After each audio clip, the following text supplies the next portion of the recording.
அபிஷேகத்துக்காக ஜெபம் பண்ணுவோம் தம்பி. அபிஷேகம் கிடைச்சிருச்சு, பேச்சை காணும்.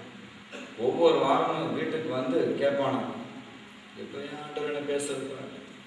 2 வருஷம் இவன் டார்ச்சர் தாங்க முடியாம பாஸ்டர் தெரு பிரசங்கத்தை விட்டுட்டார். எதுக்குடா வந்து ஒரு பையனோட நம்ம படுற பாடு போதாதான். நானும் ஆண்டவருக்காக வைராக்கியமா பிரசங்கம் பண்ணி இந்த பையன் அதை கேட்டு ஆண்டவர்களை வந்து இன்னும் ஒரு வார்த்தை எனக்கு பேச முடியலையே ரொம்ப சோர்ந்து போயிட்டார் பாஸ்டர். அவன் பாஸ்டர்மா சொன்னாங்களாம், கவலைப்படாதீங்க, ஒரு கல்யாணத்தை கட்டி வச்சிருக்கோம், நல்லா பேசுற பையில கல்யாணத்துக்கு பிறகு உண்மையா போயிடலாம். இந்த ஊமை பையன் அமைதியாகிறது எவ்வளவு ஒரு சிம்பிளான விஷயம். சரி, ஒரு கல்யாணத்தை கட்டி வைப்போன்னு நாங்க ஒரு நல்ல பிள்ளைய வந்து கட்டி வச்சாச்சு. கல்யாணம் கட்டின பிறகு ப்ராப்ளம் 2 மடங்கு ஆகிப்போச்சு. இப்ப அவ கேட்கிறா, எப்ப எங்க வீட்டுக்காரர் பேசுறாரு, என்னடா சும்மா பேடாங்க ஊதிக்கு எடுத்த மாதிரி ஆகிப்போச்சு. ஃபுல் சப்போர்ட் இப்போ, சாரி டபுள் சப்போர்ட் இப்போ அவருக்கு. இந்த அம்மா டார்ச்சர் தாங்க பாஸ்டர், ஐயோ 20 ஒரு பக்கம் சங்கு ஊதிட்டு இருக்காளே காலையில இருந்து ராத்திரி வரைக்கும், எப்ப எங்க வீட்டுக்காரர் பேசுவார்னு ரொம்ப உடச்சு. அது சொன்ன வெறுத்துருச்சு பாஸ்டர், விரக்தி. 27 வயசானது. ஒரு நாள் அந்த ஊமை சகோதரன் தன் மனைவியோட பாஸ்டர் வீட்டுக்கு, பாஸ்டர் இனி பேசுவேன்னு நம்பிக்கை எனக்கு போயிடுச்சு, ஆனாலும் எனக்கு ஒரு பாரம் இருக்கு, ஒரு தரிசனம் இருக்கு. என்ன தரிசனம்? கொயரில் சேர்ந்து நானும் ஒரு பாடகராகலான்னு ஒரு ஆசைப்படுறேன், இந்த வாரம் எனக்கு கொயரில் சேர்த்துக்கிறீங்களான்னு. கொயர்லையா? நல்லா இருக்கு பையலே. ஆமா, ஆட்டுக்கு இருக்குது, ஓந்தான் ஓட்டுக்கு இருக்குங்கிற மாதிரி இழுத்துக்கிட்டு இருக்கேன். அவங்கள நான் மேய்க்க வந்து எனக்கு பாதி உயிர் போது, நீ கொயரில் சேர்ந்து என்னடா செய்ய போற? நீ கொயர்ல இருந்தா என்ன, இல்லாட்டி என்ன, எல்லாம் ஒண்ணுதானப்பா, ஏன்பா இப்படி இம்சப்படுத்துற? பாஸ்டர் சொன்னாங்க, ஏங்க அவன் தான் கொயர்ல இருந்தாலும் ஒண்ணு இல்லாட்டி ஒண்ணு தெரிஞ்சு போச்சு, சும்மா சேர்த்து விடுங்க, பிரச்சனை சால்வ் ஆகுதுல்ல. ஆமாமா, நீ சொல்றது கரெக்ட். ஒரு அங்கேயே மாட்டி அவரை உட்கார வச்சாச்சு. 2-3 வாரம் கழிச்சு திரும்ப வீட்டுக்கு வந்து, மாஸ்டர் எல்லாருக்கும் மைக் இருக்கு, எனக்கு ஒரு மைக். மைக்கா? டேய், மைக்க வச்சு நீ என்னடா கரும்பு திங்குற மாதிரி சாப்பிடாடா போற? மைக்குக்கு உனக்கு என்னடா சம்பந்தம்? என்னை விட்டுறதா, நான் டிரான்ஸ்ஃபர் வாங்கிட்டு அடுத்த ஊருக்கு போயிடுறேன். பாஸ்டர்மா, ஏங்க மைக்கு அவனுக்கு இருந்தாலும் ஒண்ணுதான் இல்லாட்டி ஒண்ணுதான், உங்களுக்கே தெரியுது, சும்மா கொடுத்து விடுங்க, என்ன பண்ண போறான், வச்சுட்டு போறான் பாவம். நீ சொல்றது கரெக்ட் தான். மைக்கையும் கொடுத்தாச்சு. போதகர் ரொம்ப ஞானம், வால்யூம் ஆஃப் பண்ணி விட்டுட்டாரு. அவனுக்கு 2-3 வாரம் கழிச்சு தட்டி பார்த்துட்டு திரும்ப வீட்டுக்கு வந்துட்டான். அவன் வந்தாலே பாஸ்டர் கலக்க வந்தாங்க, பாஸ்டர் மைக்கில் சத்தம் வர மாட்டேன். ஓ மைக்ல சத்தம் வந்தா என்ன, வராட்டி என்னடா, போதுட்டான் அவனுடைய பக்தி. பாஸ்டர்மா, ஏங்க அவன் மைக்ல சத்தம் வந்தா என்ன, சும்மா வச்சு விடுங்க. கரெக்டுமா, நீ சொல்றது கரெக்ட். எல்லா ஊர்லயும் பாஸ்டர்மா ஒரே மாதிரி தான் இருக்காங்க.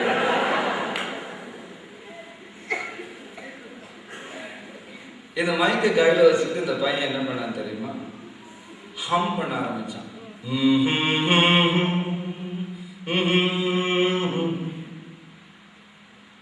என்ன அழகு! சபையை அப்படியே உறைஞ்சு போயிடுவாங்க. என்னடா உண்மைன்னு சொல்லி நம்ம அப்பமா நினைச்சோமே, ஆண்டவர் மேல இவ்வளவு அன்பா பாடணும்னு அவன் சாதிச்சுட்டானே. மைக்கை கையில வச்சுட்டு அவன் ஹம் பண்ணும்போது அந்த இடமே ஒரு பிரசன்னத்தால் நிரம்புது. ஜனங்களுக்கு ஒரே ஆனந்தம். 2 மாசம் ஆச்சு, 3 மாசம் ஆச்சு. இப்படி ஒருத்தர் இருக்காங்கிறத எல்லாரும் மறந்துட்டாங்க, பழகி போச்சு. எல்லாரும் தன்னை மறந்து ஒரு நாள் ஆராதனை பண்ணி கொண்டிருக்கும் பொழுது இந்த ஏழை வாலிபனின் தொண்டையை திறக்க கர்த்தர் சித்தமானார். யாரும் எதிர்பாராத நேரம் அவன் தொண்டையில் கர்த்தருடைய வல்லமை இறங்கிச்சு. வாய் திறக்கப்பட்டது. தன்னை மறையாமல் நாவின் கட்டுகள் அவிழ்க்கப்பட்டவனான். எஃப் மேஜரில் தன்னை மறையாமல், ஆங்கிலத்தில் தன்னை மறையாமல் முழு பலத்தோடு ஆண்டவருடைய பாடலை பாட ஆரம்பித்தான். சம்பந்தம் இல்லாத மைக்கிலிருந்து பாட்டுக்குரல் கேட்டவுடன் எல்லாரும் அமைதியாயிட்டாங்க. போதகரின் கண்களில் தண்ணீர் தாரை தாரையாய் ஓடுகிறது.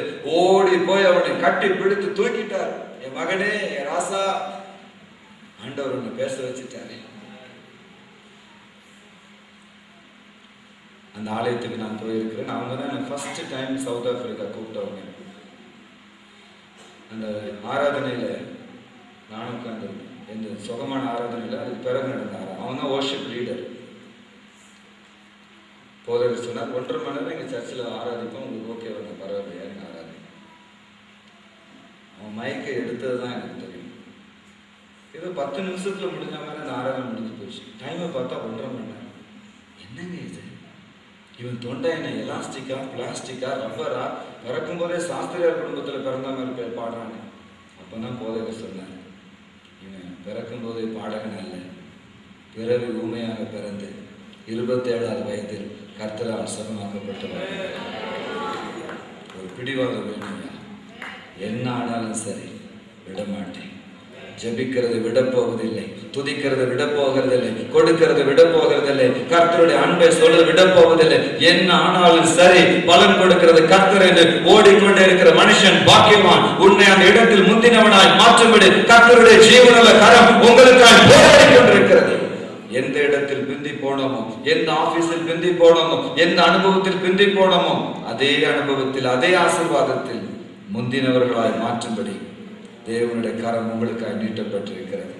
நம்ம எழுந்து நிற்போமா? ஒரு பழைய பாடலை நம்ம இணைந்து பாடுவோம்.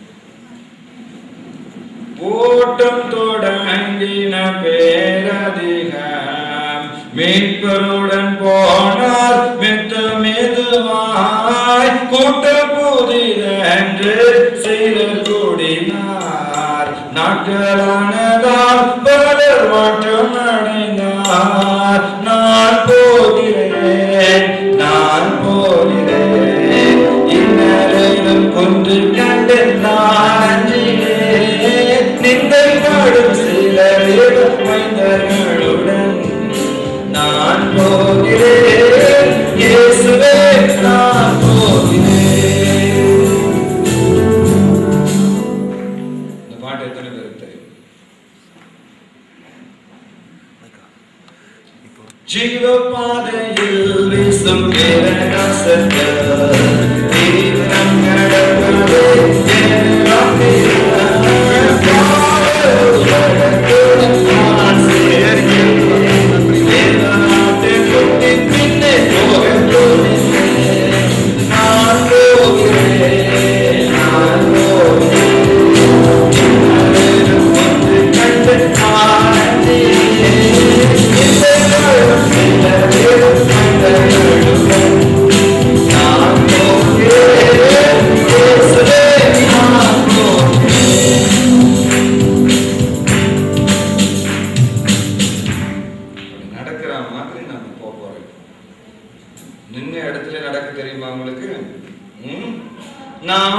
போகிறேன், நான் போகிறேன், இன்னும் கொஞ்சம் கட்டு நான் அஞ்சினேன்.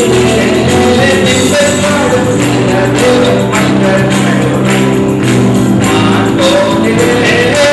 இயேசுவே நான் போகிறேன். ஜீவபாதையில் வீசும் பிரகாசத்தில் தீவிரம் நடப்பதே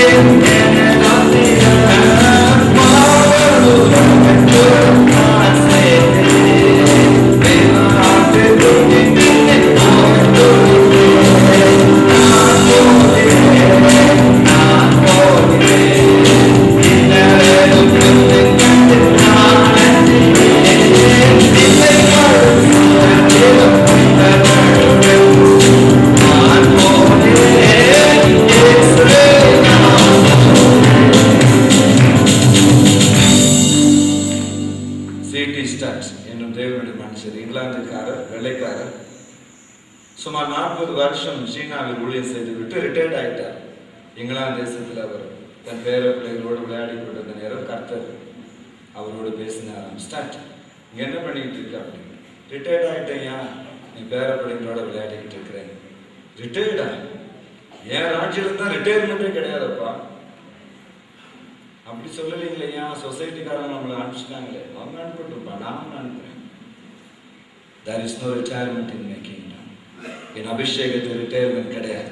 தேவனது போஷிப்புக்கு ரிட்டையர்மெண்ட் கிடையாது. கர்த்தருடைய ஐஸ்வர்யத்துக்கு ரிட்டையர்மெண்ட் கிடையாது. தேவனது பலத்துக்கு ரிட்டையர்மெண்ட் கிடையாது. தேவனுடைய ஞானத்துக்கு ரிட்டையர்மெண்ட் கிடையாது. சுவிசேஷத்துக்கு ரிட்டையர்மெண்ட் கிடையாது. அபிஷேகத்துக்கு ரிட்டையர்மெண்ட் கிடையாது. அழைப்புக்கு ரிட்டையர்மெண்ட் கிடையாது. Do you know that? இப்பதான் ஆண்டவரே ஆண்டவர் எனக்கு தெரியும், என்ன செய்யுது? சரி, ஆப்பிரிக்காவுக்கு போ. பிறந்தது இங்கிலாந்து தேசம், ஊழியம் செஞ்சு ரிட்டையர்ட் ஆனது சீனா தேசம். இப்ப ஆண்டவர் எங்க அனுப்புனாரா? ஆப்பிரிக்காவுக்கு போப்பாட்டு. அப்ப ஆண்டவர் பார்த்து ஒரு கேள்வி கேட்டாரப்பா, போறேன், ஆனா இந்த வயசுல அந்த ஊருக்கு நான் என்ன செய்ய போறேன் ஆண்டவர்? அப்ப ஆண்டவர் சொன்னாரா, என் மகனே, உன்னால் என்ன செய்ய முடியுமோ அதை செய்வதற்காக அல்ல, என்னால் என்ன செய்ய முடியுமோ அதை செய்வதற்காக நான் உன்னை ஆப்பிரிக்கா கண்டத்திற்கு கொண்டு செல்கிறேன். உன்னால் என்ன சாதிக்க முடியுமோ அதை சாதிப்பதற்காக அல்ல, என்னால் எதை சாதிக்க முடியுமோ அதை சாதிப்பதற்காக. உன்னால் என்ன பேச முடியுமோ அதை பேசுவதற்காக அல்ல, என்னால் என்ன பேச முடியுமோ அதை பேசுவதற்காக. எதற்காக ஆண்டவர் கோத்தகிரிக்கு உங்களை அனுப்பி வைத்திருக்கிறார் தெரியுமா? உங்களால் என்ன செய்ய முடியுமோ அதை செய்வதற்காக அல்ல, அவரால் என்ன செய்ய முடியுமோ அதை செய்வதற்காக. ஒவ்வொரு நாளும் காலையில் எழுந்து இந்த உலகத்திற்கு போகும் பொழுது உங்களால் என்ன செய்ய முடியுமோ அதை செய்வதற்காக அல்ல, அவரால் என்ன செய்ய முடியுமோ அதை செய்வதற்காக. ஒவ்வொரு நாளும் ஆபீஸுக்கு போகும் பொழுது, காலேஜுக்கு போகும் பொழுது, ஊழியத்திற்கு போகும் பொழுது நீங்கள் நான் நினைத்துக் கொள்ள வேண்டிய விஷயம், என்னால் என்ன செய்ய முடியுமோ அதை செய்வதற்காக அல்ல, என் ஆண்டவரால் என்ன செய்ய முடியுமோ அதை செய்வதற்காக நான் அனுப்பப்படுகிறேன். என்ன ஒரு பாக்கியம்! ஆப்பிரிக்கா கண்டத்தை குலுக்கினார். திரளான ஜனங்கள் கிறிஸ்துவுக்குள் சேர்க்கப்பட்டார். உங்களுக்கு அதே வார்த்தை தான் ஆண்டவர் சொல்றார். ஹிந்தி படிச்சு நினைக்காதீங்க. There is nothing too late for God. மனுஷன் முடிவு கர்த்தருடைய ஆரம்பமாக இருக்கிறது. எங்கே மனுஷன் முடிக்கிறானோ அங்கே கர்த்தர் ஆரம்பிக்கிறான். எங்கே நம்முடைய நம்பிக்கை முடிகிறதோ,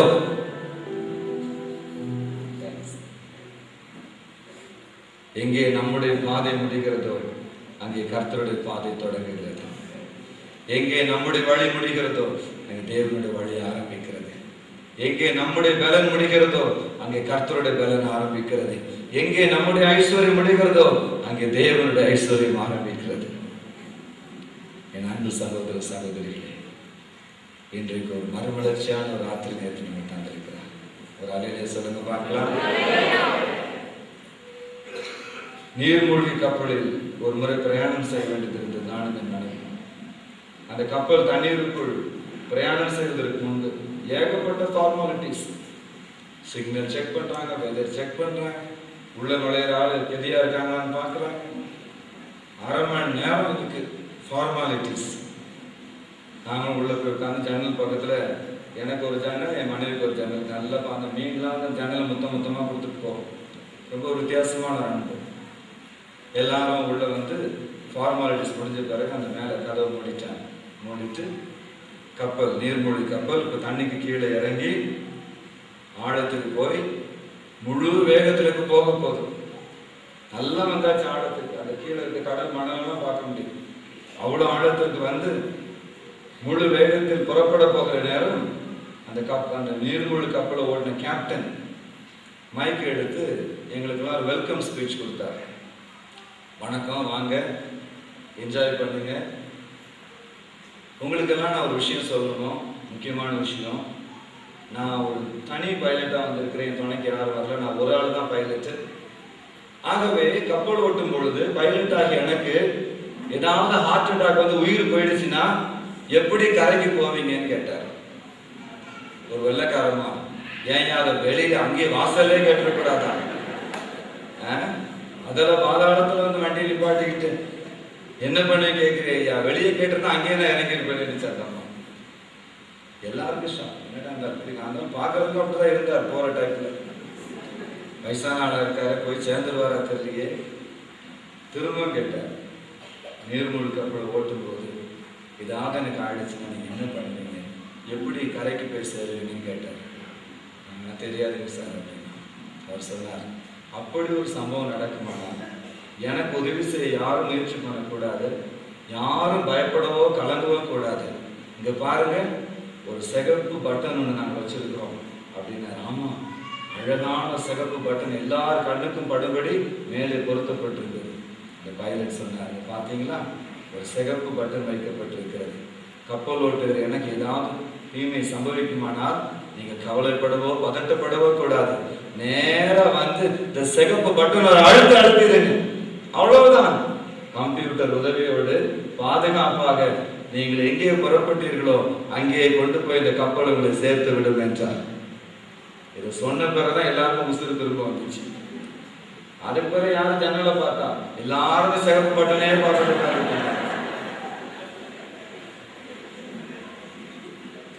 நம்முடைய வாழ்க்கையிலும் நாம் கீழே போனதற்கு 1000 பேர் காரணமா இருக்கலாம். பிந்தி போனதற்கு பல விஷயங்கள் காரணமா இருக்கலாம். இடறி விழுந்ததற்கு 1000 சோதனைகள் காரணமா இருக்கலாம். ஆனால் மேலே வருவதற்கு ஒரே ஒருவர் தான் காரணமா இருக்க போகிறார். மேலே வருவதற்கு ஒரே ஒருவர் தான் உதவி செய்ய போகிறார். இயேசு கிறிஸ்து. அந்த சிகப்பு பட்டன் இப்பொழுது உங்களுக்கு முன்னதாக வைக்கப்பட்டிருக்கிறது. எல்லாரும் கடந்த காலத்தை மறந்து, ஏமாற்றங்களை மறந்து, நிந்தைகளை மறந்து, மனுஷரின் சதிகளை மறந்து, சோதனைகளை மறந்து சிகப்பு பட்டனை நோக்கி பார்க்க போகிறோம். நாம் கீழே போவதற்கு 1000 காரணங்கள் இருக்கலாம், 1000 பேர் காரணமாக இருக்கலாம். ஆனால் மேலே வருவதற்கு கர்த்தர் ஒருவரே காரணமாக இருக்க போகிறார். ஒரு அபிஷேகம் மட்டுமே நம்ம மேலே கொண்டு வர போகிறது. ஒரு அழைப்பு மட்டுமே நம்ம தூக்கி கொண்டு வர போகிறது. அந்த அழைப்பு, அந்த அபிஷேகத்தை, அந்த கிறிஸ்துவை, அந்த சிகப்பு பட்டனை நோக்கி நம்ம எல்லாருடைய கண்களும் இப்போது பார்க்க போகிறது. பிந்தினோரை முந்தினோராய் மாற்றுகிறவர். கண்களை மூடி ஜெபிப்போமா? நம்ம எல்லாம் ஜெபம் பண்ண போகிறோம். 2 நிமிஷம் எந்த கவனக்குறைவும் இல்லாமல் பிந்தினோரை முந்தினோராய் மாற்றும் கிறிஸ்துவின் கரங்களை பிடித்துக் கொள்ள போகிறோம். இன்றிலிருந்து பரிசுத்த ஆவியானவர் எதிலெல்லாம் பிந்தி கிடக்கிறீர்களோ அதில் உங்களை முந்தினவர்களாய் மாற்றும்படி வைராக்கியம் உடையவராய் கர்த்தர் உங்களை